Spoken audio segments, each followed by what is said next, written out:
ANSYS will be used to calculate the drag and lift coefficients for various angles of attack of the NACA 12 profile. As the NACA 12 profile is a known shape, we begin by loading these coordinates into ANSYS to generate the drone fuselage profile. From there, we define a large area over which the fluid, in our case the air, will flow around it. A mesh is generated in this exterior surface. The mesh is set up to have increasingly finer detail towards the foil.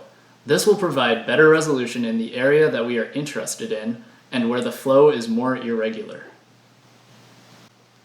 Now that the geometry of the drone and the surrounding mesh are created, the ANSYS Fluent package can be used to analyze the airflow and calculate the lift and drag coefficients.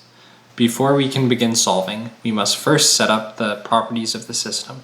We assume that the flow is inviscid.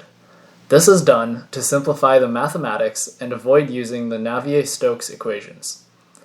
This also simplifies the required input variables of the system, like having to input viscosity of the fluid. We only need to define the density of the fluid, which we set to be 1 kilogram per meter cubed, as this is the density of air. Now we set the angle of attack. We set the x and y velocities of the oncoming fluid to account for the change in angle instead of having to redefine the geometry of the system for each angle we are solving. Now the solution can be solved.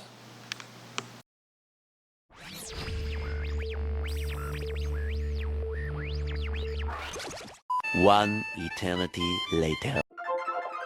From the ANSYS Fluent package, we are able to get velocity vectors, pressure contours, streamlines, the pressure coefficient, but most importantly, the lift and drag coefficients.